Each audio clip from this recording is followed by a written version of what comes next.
Hello and welcome. Our digital humanities coffee and happy hours have always been a feminist and an anti-racist space, and that means that our virtual hours are as well. Harassment and discrimination are not tolerated here, but most importantly, our digital humanities community operates from a place of care. We support one another's work, safety, and livelihood. And that support is ever more important as we struggle with new and old challenges this year. However, the digital humanities community at ASU always shapes the digital humanities programming for the year. We've had an amazing semester and an amazing summer of virtual hours. If you have a digital humanities project, topic, or reading that you'd like our group to discuss, please let me know. And I'll just admit a few more people into the room. For those joining, please note that this is being recorded. So if you do not wish to have your video shared in the recording, please turn off your video now. Thank you for joining.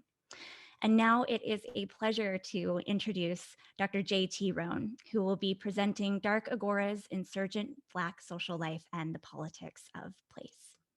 J.T. Roane is Assistant Professor of African and African American Studies in the School of Social Transformation at Arizona State University.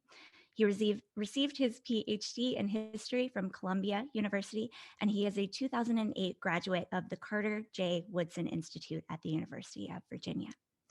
Roane's scholarly essays have appeared in Soul's Journal, the Review of Black Political Economy, and Current Research in Digital History. His work has also appeared in venues such as the Brooklyn Rail, Pacific Standard, and the Eminent Frame and Martyrs Shuffle. Roane is a 2020-2021 National Endowment for the Humanities / Mellon Foundation Research Fellow at the Schomburg Center for Research in Black Culture at New York Public Library.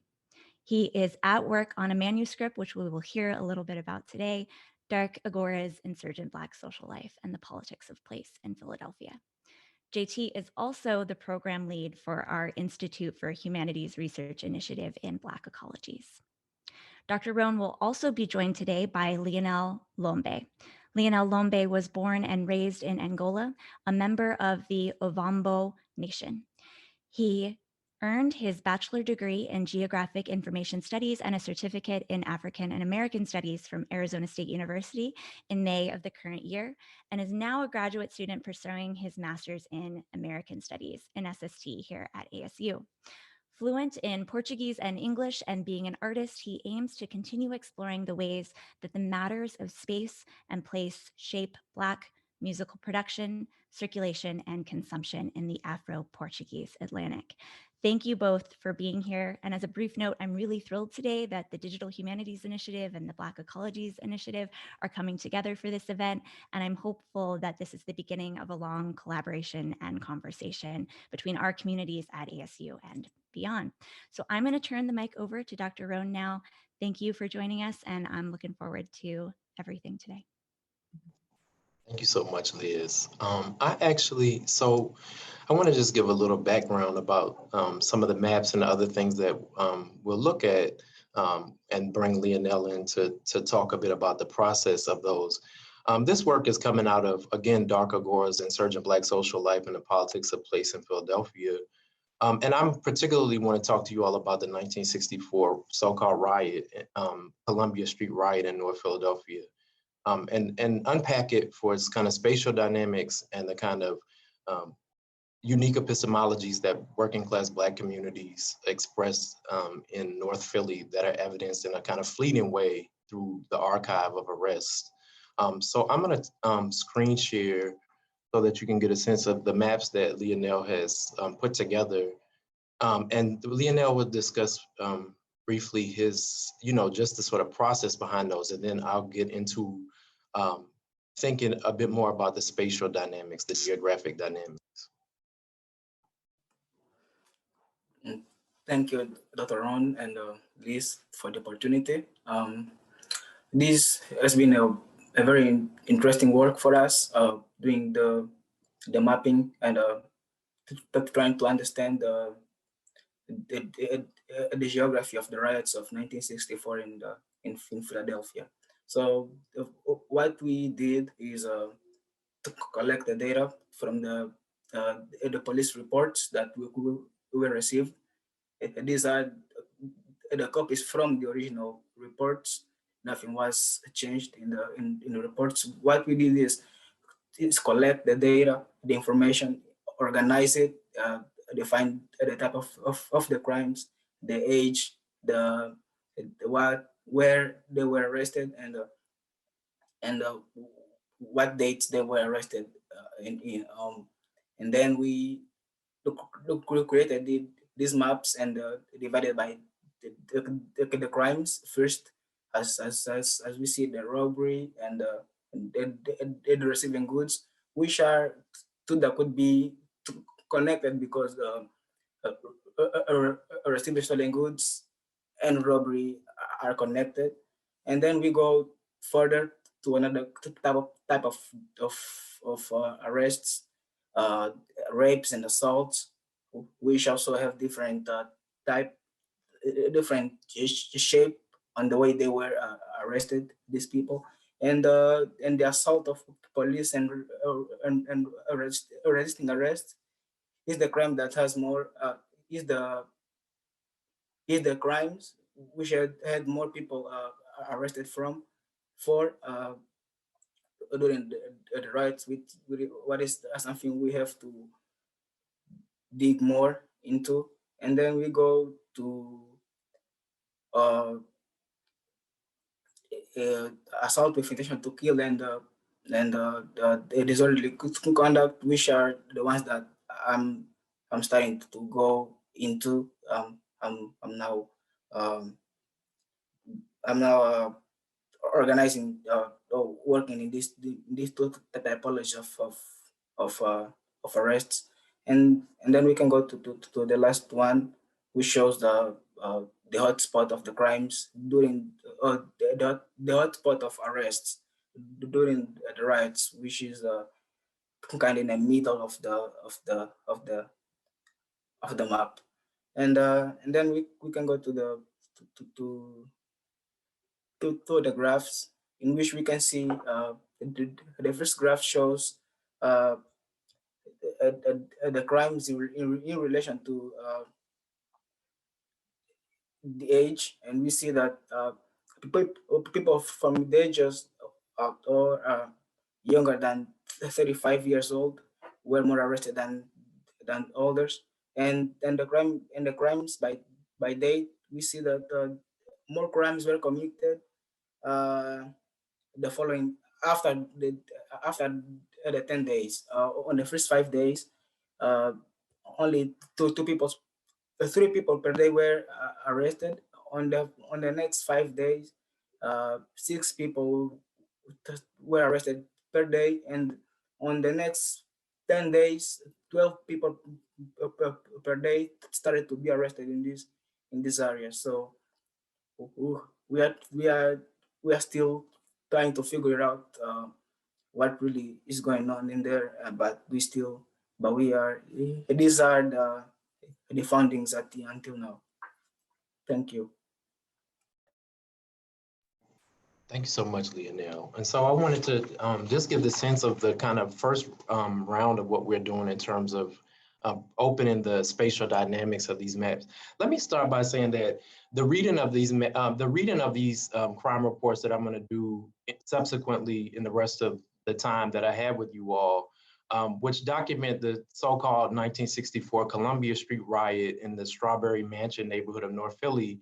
Like, I can't get to this kind of work without the important work of Black feminist thinkers and writers, both Black feminist historians, people like Cheryl Hicks, LaShawn Harris, Sadia Hartman, Sarah Haley, Callie Gross, and other people who use archives of the condemned to think through generative life worlds and histories of Black women and poor Black communities in general, and also very specifically June Jordan. So it's her 1964 accounting of the Harlem Riot, a contemporary riot, sort of shapes how I can see these as generative movements and not just as the kind of criminality that the state is invested in writing over these reports. And one formulation that she uses that I think is really important is the teenage multitude. In a letter describing the '64 riots, she describes a teenage multitude as the kind of rioters, And I think this is an important reinscription from the contemporary moment of mid-60s urban rebellion, where someone is actively attempting, from the vantage of Black feminism, to recover what are otherwise just written off as juvenile delinquents and the perpetrators of violence. So for me, the riot brings into focus the terrain charted and the aspirations for the city pledged from within dark agoras. It's through those alternative spatial lexicons of Black social existence that often tread within the territory of the illegible, that there are novel forms of sovereignty that emerge to express a fleeting world of capital, defined by capital's disbandment, the appropriation of urban architectures and infrastructures. And infrastructures, I should note, are the underlying spatial relations and disavowals of connections rather than simply brick and cement features. And the appropriation of these for the full expression of Black social life, as opposed to the logics of flow, extraction, and legibility embedded by dominant urbanists in sidewalks, streets, row houses, and other spatial features prescribed to regulate urban sociality through attainment of desire, a studying of market demand, and an ensuring of access by the police. Let me note, a riot is not a mass strike. And even though I struggle against writing it in this way in my own work, as you'll see, it's not the culmination of the power of organized labor in relation to capital. In this case, it is not an expression manifesting in a treaty, surveying and condemning the means of ownership, exclusion, and privilege. Rather, the mass actions of a riot represent a series of evasive formulations of resistance and refusal on the part of those condemned to a sequestered urban neighborhood that form a collective arsenal of the dispossessed, a repertoire of tentative criticisms and disruptions that furtively interrupt the processes of enclosure, violent deprivation, deadly austerity, and the state's ultimate reinforcement of these relations through their use of the police to arbitrate domination engendered by racial capitalism. It's an expression in this context of what even traditional Marxists deride as part of the redundant classes, the lumpen, the urban descendants of displaced peasants that take it upon themselves to rewrite the means of the city from below. In that, and what I'm trying to hold out is the messiness here. It's not pure. It's rather anarchic in the sense of unwriting relations rather than trying to establish a kind of singular vision, which we can then in turn romanticize. And I think that's part of why it's so important to highlight and include the rape case files. It's very clear from these records that the Black Commons, as it's expressed through the 1964 rebellion, also harbor certain kinds of violences, intra-communal violences that aren't easily disposed of narratively, right? And that we need to take as central to shaping the ways that even in this kind of subversive vision from the bottom, the ways that that structures of patriarchy and violence can also be continued. With these complexities in mind, what the riot does bring into fleeting focus are the alternative dimensions of Black urban geographies in excess of those registering within the dominant urbanism established through the historically power-laden bird's eye view, which flattens these communities as slums, or the pedestrian vision of the beat patrolman or the researcher or the social worker who scans from the sidewalk or the street. Arrest records illustrate the ways that Black communities weaponize rooftops, alleys, corners, and other vantages in response to the invasion by police. The sudden use of these spaces to defend against them, what was seen as an invading force of police, indexes a whole bunch of other spatial registers and alternative uses of urban geography that aren't easily captured in these other two forms of surveillance that I've suggested.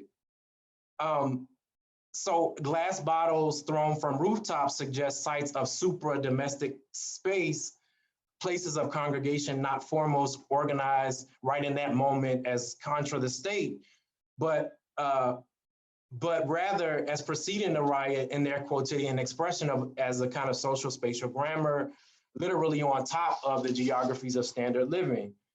These are the sites of possibility, of self-creation, of sociality, that in the context of a cascade of collective rage in the form of a riot, form the site of a kind of impromptu guerrilla operation. And here I should note that I'm riffing on conversations with Naveed Farnia, who describes the whole slate of 1960s urban rebellions as a kind of engagement through the guerrilla.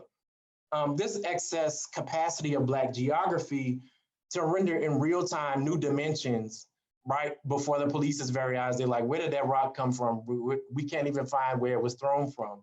Suggests an undergirding philosophy of space, one engaged in both the practical work of transforming urban geographies of sequestration, alienation, and atomization into spaces of Black vitality. For me, and this is, I want to tie this back historically, and I do in the larger project, for me, this originates in a long tradition of Black counter movements against enclosure violence in the context of slavery, and the kind of spatial and temporal regulation born of plantation logics and ecologies. And I draw on Sylvia Winter in describing this sort of longer counter force, geographic force as plotting. So in the original context, in my thinking, the plot describes Black communities' engagements with practices of place and alternative figurations of land and water in the antebellum period and post-emancipation periods. And I look at it specifically around the lower Chesapeake Bay. I historicize the work of enslaved, free, and emancipated communities to create a distinctive and often furtive social architecture, rivaling, threatening, and challenging the infrastructure of abstraction, commodification, and social control developed by white elites before and after the formal abolition of slavery. So practices centered in the various iterations of the plot, the site of the body's interment, the garden parcel, and the hidden insurrectionary activity, those kind of figurations of what the plot mean for me, fostered a vision of decommodified water and landscapes as well as resources that evolved in dialectic with mastery and dominion, and which Black communities express in its fullest expression as a sort of Black commons. And what I'm holding on to in thinking about the riot within this context is the way that the plot in the Black commons served as an enduring aspect of the symbolic universe of Black collective expression after the Civil War and Reconstruction. And you heard a bit from one of the first song that was played in the ephemera of post-emancipation Black cultural life, work songs, sermons, religious rituals, and equally within the carnal pursuits of sex, gambling, and drinking against which the saints define themselves as set apart. The plot serves as a kind of cultural raw material for visions grounding individual and collective futures outside the confines of slavery's specters and its ongoing shadows over contemporary life. We could talk more about how I think about that, but in the interest of time, I want to jump back towards how this connects to the riot. So during the riot, these formulations of plotting and the Black commons re-emerge as a full-on rebellion. Here, the kind of fleeting cessation of relations of property and ownership governing city life. The commons was expressed most pointedly by pilfering and as well as alternative demands on the nature of proximity and use to collective authority around who could be where and in relation to the mayor's order for no congregations. So pilfering, I'm thinking about stealing here, actually taking seriously what that might tell us. It suggests a collective assault on ownership, the reappropriation of commodities as resources for personal and collective use, and a fleeting injunction against the sacrosanct relations of ownership, commodities, markets, and profit. Pilfering, the circulation, and I really appreciate Lionel's work to say that robbery, very quickly you mentioned the ways that robbery and receiving stolen goods, that those are connected phenomenon. Definitely, right? It suggests a network. It suggests somebody who took and somebody who received. Those two different, what the police categorize as two different kinds of crimes. But the circulation of contraband food, liquor, clothing, and other resources show a glimpse of the intersection of the kind of underground worlds that I look at in the larger project and Black vitality and sociality. I'm interested in particular for my work about the stolen food. What that says not only about enduring hunger and therefore enduring plantation relations and the nutritional violence and the regulation of Black people's socialities through starvation, but also what it says about Black collective expressions of the present and the future of the city, one defined by, even if ill-gotten abundance. So in particular, one set of people who were arrested, one man who was arrested for receiving stolen goods, the police entered their home. They find, in addition to more food than they think is like probably legitimate for this poor Black family in North Philly to have, which we could talk about. Also, in addition to that, these 2 small mattresses for children, and as well as other good clothes and other goods for kids. So I wanted to highlight that, not to do away with the idea that there are other kinds of violences that emerge in this context, as we can clearly see through certain assault and battery and rape files.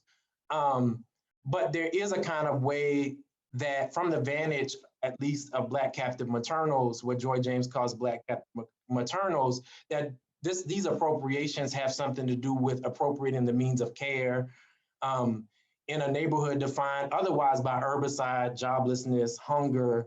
And I think we can see within that, in a small fleeting way, the erection of a new urban horizon, one defined by, again, the extension of Black futures, and not of the ongoing violence that created the context in the first place.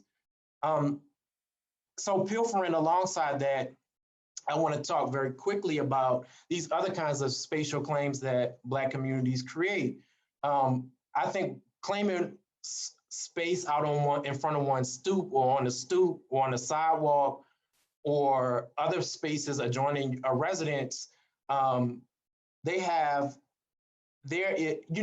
especially in the face of police's enforcement of the mayor's order to not have any kind of congregations, suggests another set of claims on the urban landscape that evolved from the plot and that are haunted by the plot.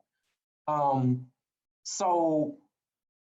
I think part of what there are a number of people who are arrested, and when they resist arrest, they tell police, I live right there. I live on this block. So this corner is like part of where it's acceptable for me to be. As renters, as predominantly a renting class of Black urban residents in North Philly, these people had no recognized legal claim to those kind of spatial formulations. And yet within that, we can see the extension of the efforts to reimagine the interstices and gaps within plantation ecologies in the kind of haunting 1960s formulations of space. And that bring almost all of the police resistant arrest conflicts come through these kinds of claims. I belong here and I'm not moving, it's mine. And I think what we could see in that is a kind of a fleeting claim to another kind of sovereignty in relation to the geography that puts those kind of spaces outside of the state's regulation, and that also and police's regulation, and that are in many ways a radical claim on these geographies, again, especially expressed from the bottom up.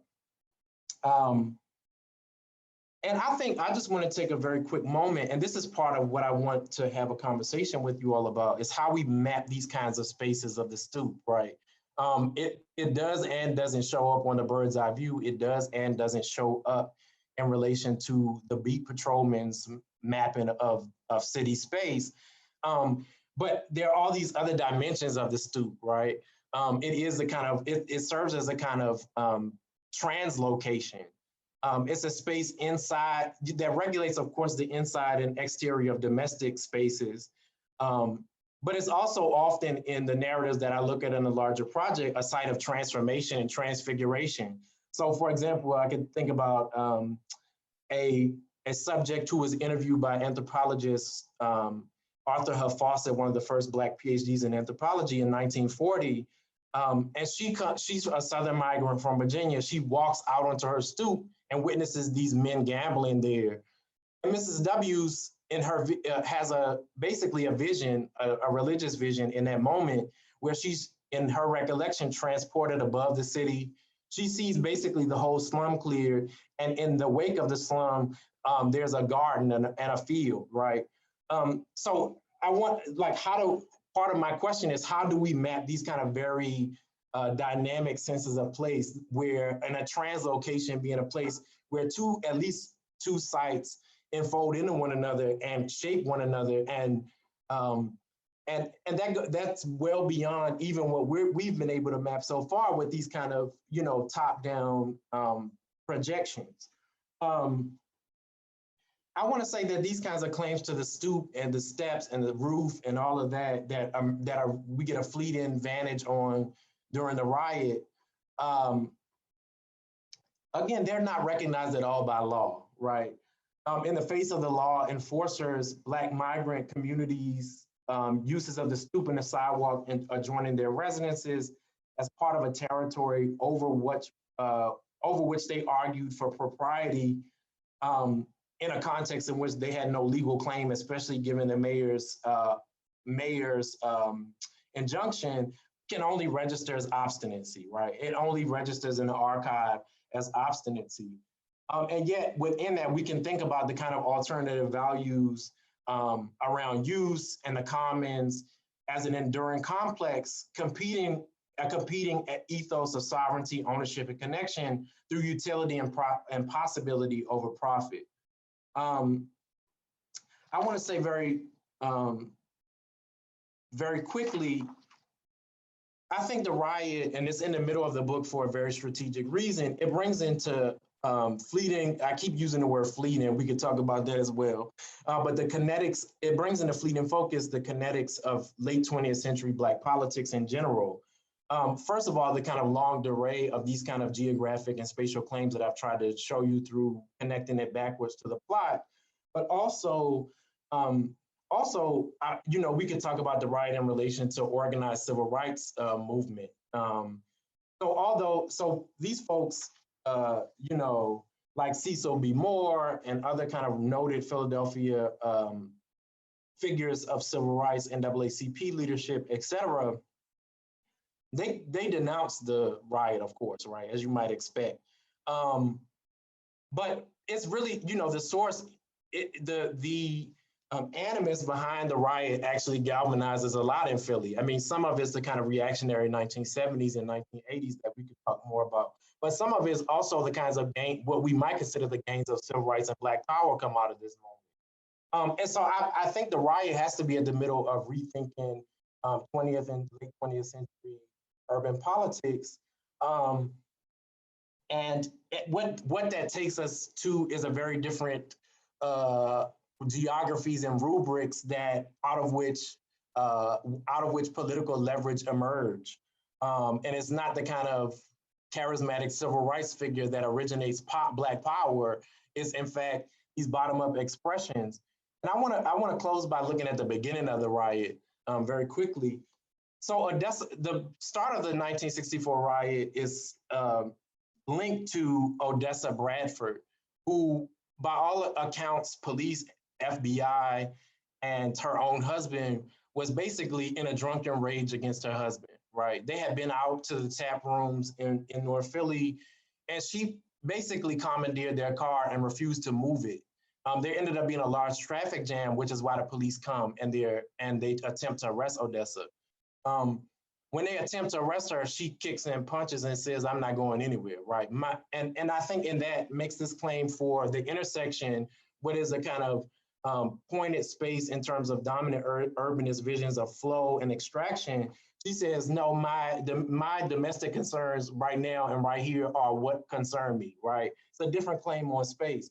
The riot really takes off, the so-called riot really takes off as people start to gather, right? As people start to gather, one of the men who was also later described as having been in the tap rooms in North Philly, and I keep mentioning the tap rooms, is considered the kind of underground, the primary site of the underground in North Philly at this point. Sites of numbers running, of sex work, and of illicit or semi-illicit drinking. another person jumps in to help Odessa fight the police off, right? People start to gather from this commotion, and then, but the police's strategy of filling in that space with lots of police officers backfires, and people take to the roof and start throwing stuff at them and damaging their cars. I want to say that another critical set of actors for my project are Sheikh Mohammed Alu Hassan and Raymond Hall. These two people were arrested for being, for basically inciting rebellion and riot. Both of them are viewed as heterodox, right? The police write them all, talk about particularly Sheikh Mohammed Alu Hassan's affiliation with Islam, his sartorial decisions, and Raymond Hall is a kind of insider with no known political affiliation. In this moment, like we can see that the organic, generative, kinetic energy of Black political late 20th century politics in Philadelphia is the energy that even Cecil Moore and all of them are capitalizing on comes from the bottom, and it's through these very distinctive expressions, the underground and the set apart, when they're in a kind of configuration and a kind of synchronicity is when you have the full-on rebellion, right? So I'll stop there so that I can take questions and hear from you all. Thank you so much for allowing me to do this again, Liz. I wanted to say it's so helpful sometimes to have these kind of talks that make you look at the work at a more at a schematic kind of level. You helped me to figure out new ways that it fits together. So I appreciate that.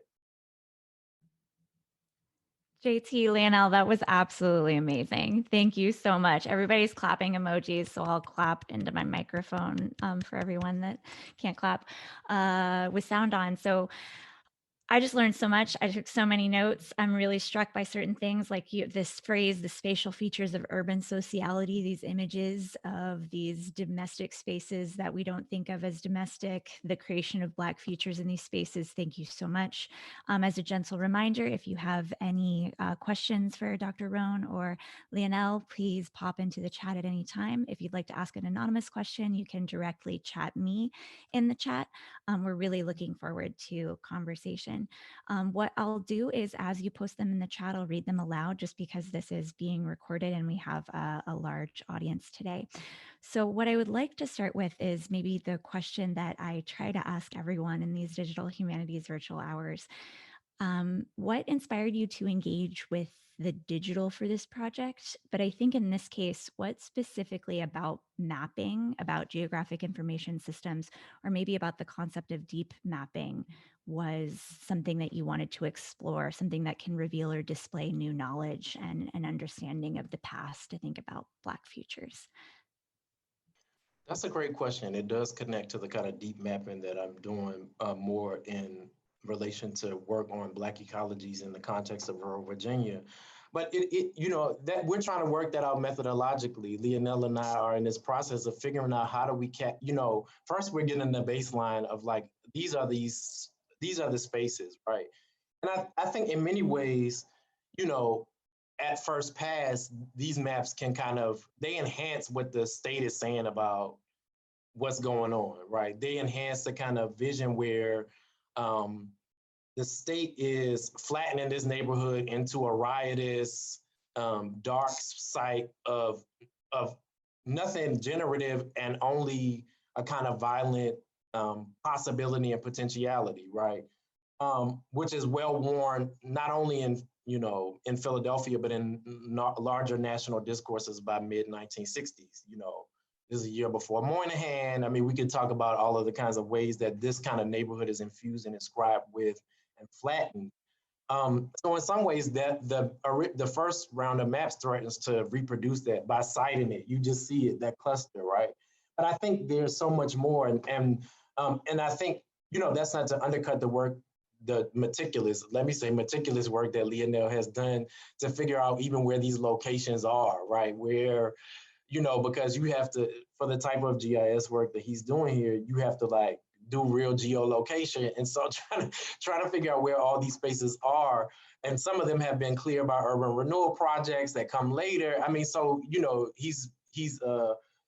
but still we want to try to reveal these kind of complex dynamics as well, right? And so how do we, and so as of yet, I feel like it really is in this tension between what's possible through writing and the other kinds of, and the kind of other digital work.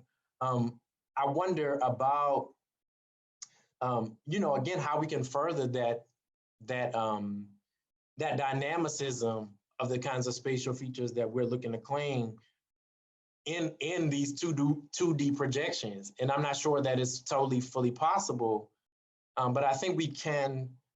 That's why in the other project, I turned to film and other kinds of means of thinking space, because I do think these are, as Justin Hosby and I have talked about in writing, they reinforce the bird's eye view, right? They reinforce that in the language of Oscar Stoneroff and these kind of mid-century dominant white urbanists, that area is just dead. It's a dead neighborhood, right? And that being performative, right? That actually creating the conditions of dying and death that do then plague the neighborhood. So that's like open question for us. I think we're still trying to figure out how to make sure that the digital doesn't just, and also I think I want to take this as a second to also say that mapping this is also complicated in general, even these more complex configurations. And I'll point to work at the end of the project where I look at the kind of spaces of livability that have emerged in places like Philadelphia through the quintessential neoliberal infrastructure, like the running path, bike path, the green park. These are all spaces that capitalize on police records and knowledge, even if they don't admit to doing so or directly engage in that way, because they, you know, all of those spaces are, for example, along the Schuylkill River in Philly, on the east bank of the Schuylkill, those are all sites where for 20 years before, the police and other white inhabitants marked as like a deadly Black space, right? So I think that there's a risk in these kinds of mappings that will overemphasize criminality in a certain kind of formulation, decontextualize from the violent conditions of racial capitalism, and then also still locate where life is happening, which can also be the maps and have been the maps for new urban regimes, right? So I'll hush, but I think that's what I want to make sure I say, that mapping is always complicated in these. Thank you so much. And I think that it is always complicated and always should be complicated. So thank you. And I think we have a couple of awesome questions, so I'll just get right to them.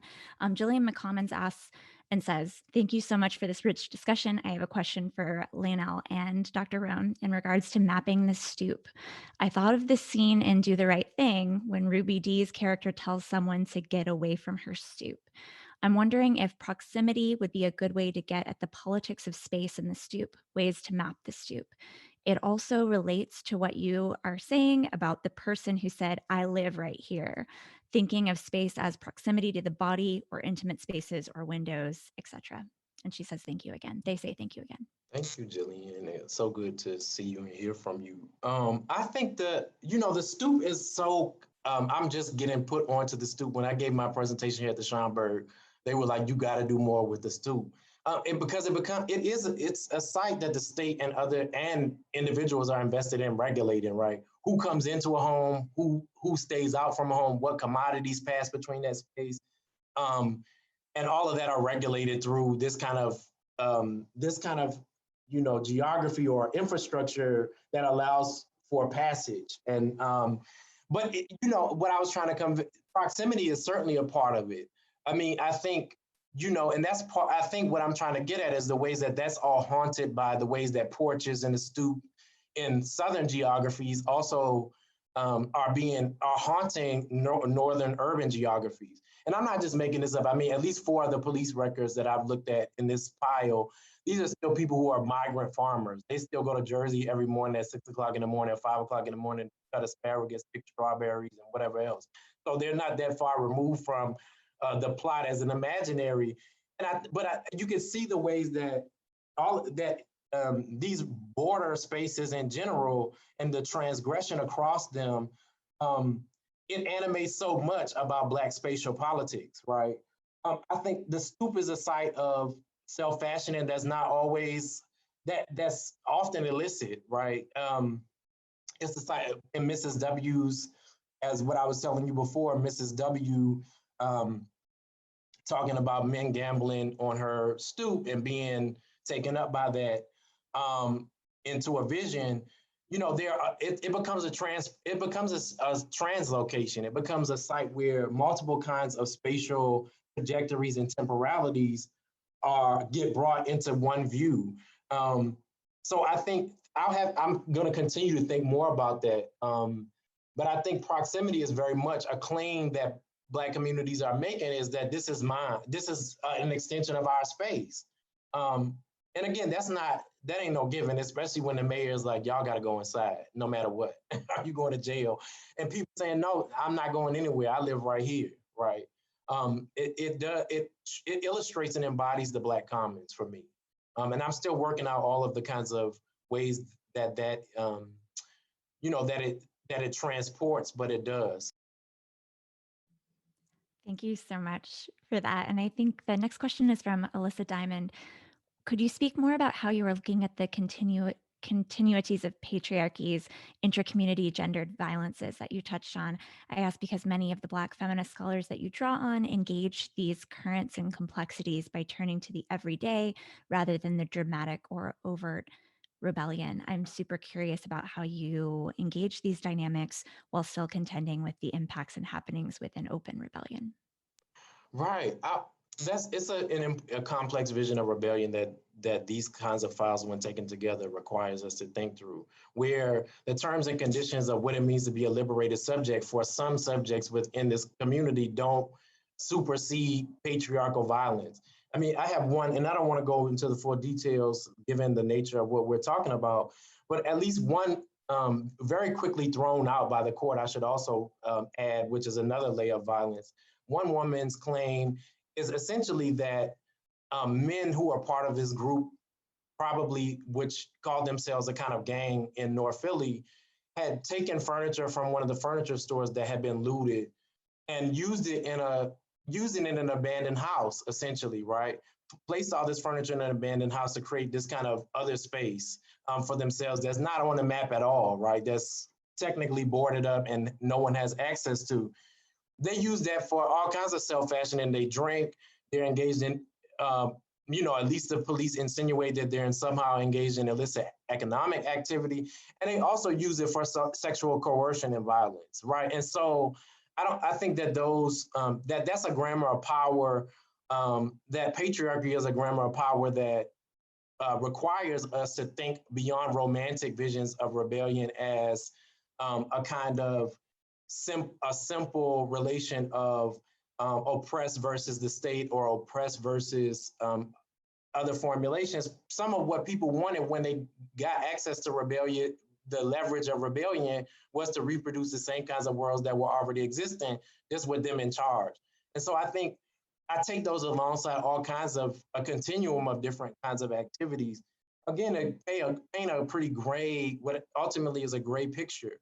And I think and generally that reads back onto the kinds of tentative claims that I'm trying to read through the Black Commons.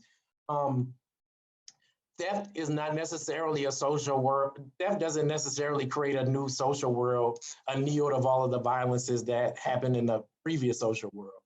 And yet within that's why I went to this context, because I think it's in some ways a radical counterpoint. A man arrested for he didn't steal shoes, he didn't steal his own personal clothes, he stole shit for his kids. And I think, or somebody's kids that was living in his house, we'll put it that way. Even the way the arrest records are arranged, it's not clear, a kind of, and so I think, and women also show up a lot less in these archives, although there are openly rebellious women in this archive. So rebellion is a gendered mode. I don't think the plot was ever not a gendered mode in the historical context in which I look at it with slavery. I think but I do think that we have to think about the continuums in complex ways, and that's what I'm trying to get at. So thank you so much, Alyssa, for that question. And I think I draw on Black feminist urban historians, especially, and as well as people like Kwame Holmes and other folks, to think about messiness. I think messiness is really important. We need that, especially in the historiography of late 20th century Black social movements. We need a full accounting of the messiness. Thank you so much for that powerful answer. Thank you. And related, our next question is from Mako Ward. I would love to hear your thoughts on the Black Commons as an imagined terrain outside of materialist constructs of land, space, geography, sociology, to consider history and time, both past and present, as registers that help inform imaginative, limitless futures. And then Mako also says thanks. Thank you, Mako, and also really good to see you. I think it's definitely, I mean, most of what I'm interested in is the extra material, the kind of immaterial aspects of these visions and the ways that they haunt the plot and the commons in the context of the city. One, to get around, again, a kind of straightforward idea that this kind of vision is passed in a one-to-one way as a tradition. I want to think about the ways that traditions are recuperated, the way that they are suddenly cut off, the way that they trickle forward in a present and into a future. And I think, I mean, in the wider project and what the chapter I've been working on at the here at the Schomburg is about earlier 20th century migrants and the kinds of, so I'm looking at sermons, I'm looking at, as well as blues texts, right, in a kind of shared framework. We'll see how that goes. But I'll give you a quick example. When we think about Lucille Bogan's like 30s recording of Till the Cows Come Home, it is at once a kind of vision of liberated sexual freedom, right? The song, in the song, Lucille Bogan, a blues performer, says like, I regularly have consensual sex with two men, they both pleasure me. I'm not engaging in oral sex unless you also pleasure me. I mean, there's a whole radical claim made in there for sexual pleasure and possibility. And she says declaratively, at least 3 times in the song, that I'm basically a BITCH from Baltimore, right? So she names a very kind of like in your face, urban, futuristic subjectivity that's couched in sexual liberation. And then at the same time, the refrain of the song is "Till the cows come home." You can't get countryer than that, right? So what I'm trying to say in that is that the plot is a kind of, and the Black Commons are a kind of a social grammar, an intellectual and epistemic resource that do materialize in real relations, but often in fleeting ones that aren't really easily recoverable, but that are available in Black cultural text and Black cultural life. And I think I'll give a counterpoint, Charles A. Tindley, a kind of one of the fathers of gospel music, who wrote We Shall Overcome. Many of his published sermons are explicitly reference the plot and land and soundscape imaginaries as a kind of post-millenarial like peace and future. Right. So I think, that the plot there doesn't go in one direction. And especially when we go to the immaterial, sort of very straightforward material dynamics and manifestations of it, the plot it underwrites conservative visions, radical visions, visions of sexual liberation, visions of sexual chastity. Right.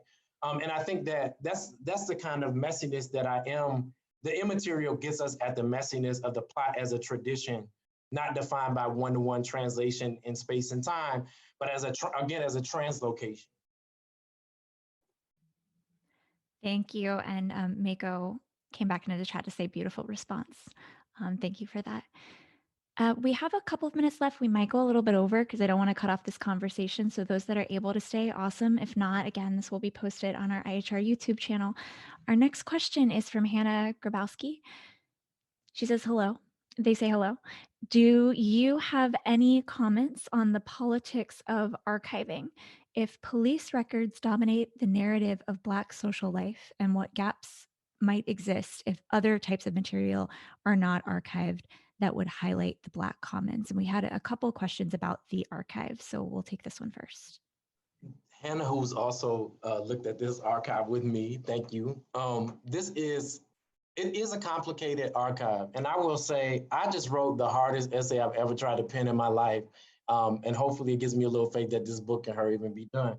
But for a special issue of Signs on Black women's rage, in which I'm using police records and trial transcripts to try to engage in a history of Danetta Hill, who was convicted in '92 in Philadelphia of two murders of people that were assumed to be her Johns, her clients, for sex work. And it's really hard to stake an abolitionist claim for someone who's like who's been on death row for murdering two people. But I think I'm bringing that up to invoke that with the difficulty of using court records, of using social science records, of using any of these records. Even journalist records are not straightforward, especially white journalists. But I think what we can start to get at in trying to do a counter reading, trying to think about, if I'm following Hartman, a kind of engagement with the archive, like fabulation or some other formulation that's not a straightforward linear noting of what happened, that we can start to try to draw some of this complexity out, even as we're delimited by the reality that archives of Black life, for the most part, I would say probably 3/4 of archives of Black life are police and court, trial, and other kinds of records of condemnation. And I follow Black feminist writers in slavery studies, especially. Not just Hartman, but lots of other folks who, and in the early 20th century, folks like Sarah Haley and other people who draw these kind of nuanced readings forward. I don't think I think it is complicated, but I think we do have to invest in engaging these kinds of archives. And it is risky. We're threatening to resuscitate the boogeymen of 20th century Black urban life or urban life. We're equally threatening to resuscitate those boogeymen. In other archives, the welfare queen, the juvenile delinquent, all these kinds of other demarcations of Black space. But I think my project is partially galvanized by the need to do that kind of work. And not just as a simple understanding or underscoring of the relationship between Blackness and carcerality. There's more than just that there, is what I'm trying to say. There's more than that just there. And sometimes it comes to straight up refusal. Those moments are pretty easy to find where they say, I'm not leaving this corner, right? There are moments of straight up refusal. There are also moments that you have to read against the grain of the archive. The police have to use, to not write into the archive directly, and excuse my language, for a police officer not to write in there, he beat my ass. They have to create all these circuitous ways of describing using the passive voice. That's also a moment that we can engage archivally in a sophisticated way. But again, I think for the matter of the archive, I think Black women historians have revolutionized how we use archives. They found all kinds of stuff everywhere, police records. Cheryl Hicks and LaShawn Harris and Callie Gross and others have found histories where people said there were no histories. So. Thank you. And Hannah, they pop back into chat to say so wonderful to see you and hear you talk about your fantastic book. I agree, Hannah. Our next question is from Titi Lola Samotin. Thank you for this fascinating presentation. I love your rereading of the arrest records. Can you speak about how the Black collective in your work complicates our understanding of urban collective during the civil rights movement? Thank you. Good to see you. I think these are overlapping collectives, right? I mean, if you look, I look at 1957 church records from a largely working class congregation in South Philly, who are engaged in being set apart. Some of them also, are in the mainstream civil rights movement. Part of the arrest records are people who are actually core and SNCC members who just happened to be in Philly at that time. And because they're Black and white people riding together, the state's paranoia says they got to be picked up. Because another actor that's in this presentation, but at the side of this presentation, is the whole character that is the state's paranoia. The state is paranoid as hell, and that's part of this archive. I think what I'm trying to say is, I think the long civil rights movement designation, the long Black freedom struggle designation, have done important work to expand Black urban histories and Black social movement histories. And in the context of Philadelphia, we have a lot of important historiographical work. There are people who show up at the edges of that historiography. And for me, that's who I look for, right?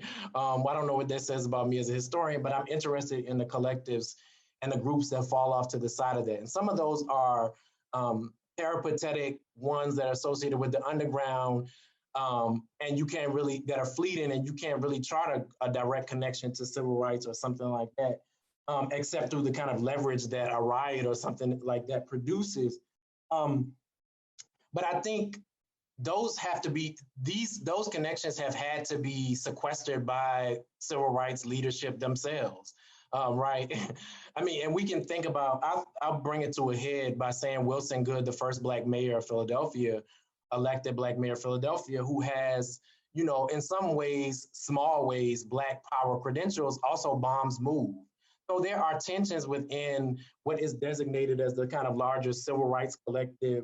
It has its outsiders as well. And many of them are working class Black people who present Southern modes of living in the city, certain kinds of expressions that are read out of proper urban futures and citizenship. And so I think actually, I don't want to be too strident in this because this is being recorded. And I may have to change it and mute it a little bit. But certain civil rights collectives are founded through an exploitative relationship with these. And I don't mean in a direct sense of, appropriating them, but they are, there's a famous, or maybe for me, just famous, inscription by Sadie Tanner Moss Alexander, because she both experienced the 1964 riot as a resident of North Philly herself and the 1965 Watts riot. She just happens to be on the scene. And she says they didn't want nothing, right? She just says, like, straight up, they didn't want anything and they didn't have any real expression. It was towards nothing. At the same time that she writes it off, she uses it for political capital. I mean, the civil rights mainstream gains leverage when Black people riot. They capitalize on what's the kind of inchoate mass movement. And so I think we have to, in order to actually understand civil rights and where its power lies and where it originates from, we have to do that work to uncover the raw potential and the kinetics, not as top-down charismatic functions generated through charismatic leadership, but rather as bottom-up expressions that are often in the terrain of the illicit or the illegible. The set apart is as equally demonized. I mean, we could think about it in this way. The FBI goes around for 2 weeks after this case, after the explosion of the riot, looking for people to talk to them about supposed men, in a reference to the NOI, the Nation of Islam, men in bow ties who were supposedly walking around North Philly 2 weeks before the riot.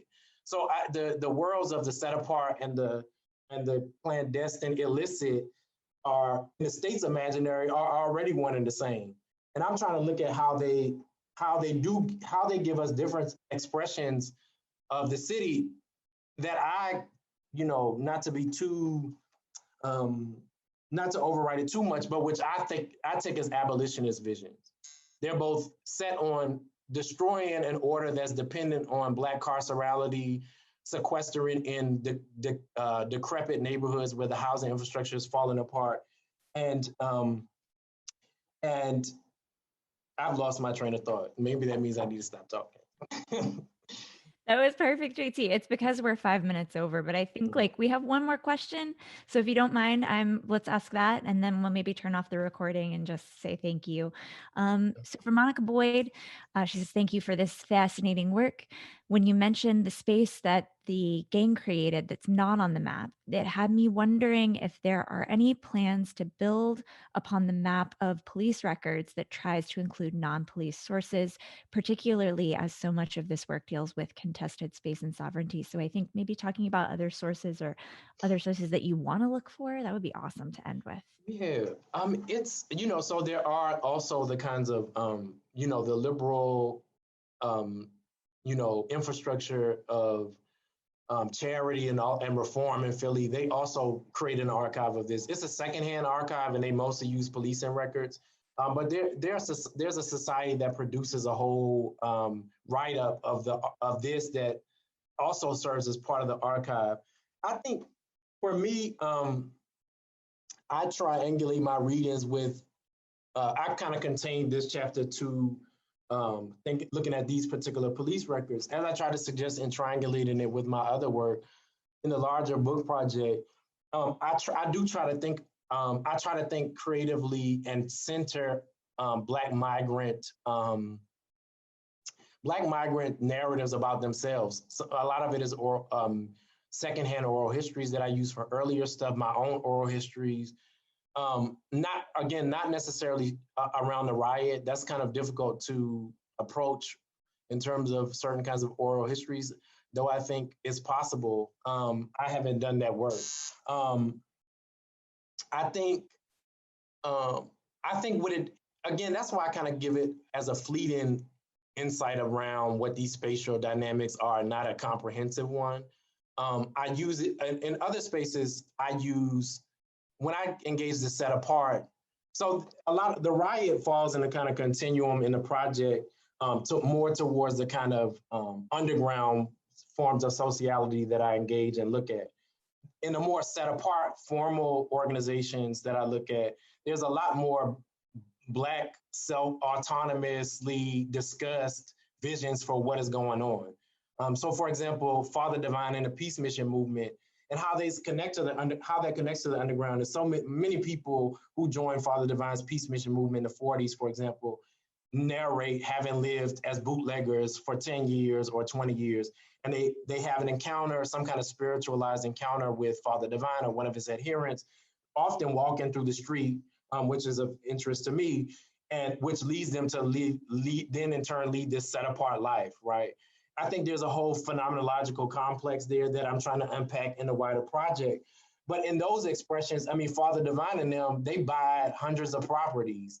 They buy property in Ulster County and literally recreate the plot, a collectively owned landscape that is connected and mostly symbolically, but importantly to their communion tables, and which is their primary expression of collectivity in North Philly, where they have sites in North Philly. So I think there are other parts of the book that I'm reading back onto this section, but which I think help to give us a more complicated sense of the sources of Black urban histories and all of that. So hopefully that kind of answers you. It's in triangulation with other archives in different moments, rather than I'm going to find a kind of another set of archives to definitively get rid of the police in one. Thank you so much. And then I wonder if you'd, we don't have any time, but I would love to extend that question also to Lionel to think about if you want to talk about any of the work that you're doing either with this data or with other data, or the work that you're doing in your master's, just to kind of wrap up the virtual hour. That would be amazing if you'd share. Thank you again, Liz, for this opportunity. This has been very interesting for me personally. This is the first work that I'm doing as a master student, and it's been very enlightful and very educative for me. It's been a great experience putting my hands on the and using my skills in GIS and also the insights that I got from the SST and and especially from the collective uh, the collective group of the SST teachers and so it's been just an amazing experience for me. I'm doing it, but I'm learning every time I'm doing each step. I I mark I learn more, and so it's been interesting for me. I don't have a lot to say. No, that was perfect. That's a great way to wrap. Thank you so much, Lionel. Thank you, JT. Thank you both for being here. This was the greatest way to end our semester of Digital Humanities virtual hours. For those that are interested in attending future Digital Humanities virtual hours, the spring semester lineup is almost completed, and that will be announced on our IHR newsletter mailing list in the next couple of weeks. So thank you again. Thank you for sharing your scholarship and your voices. And I'm going to go ahead and end the recording so that we can maybe all say hello.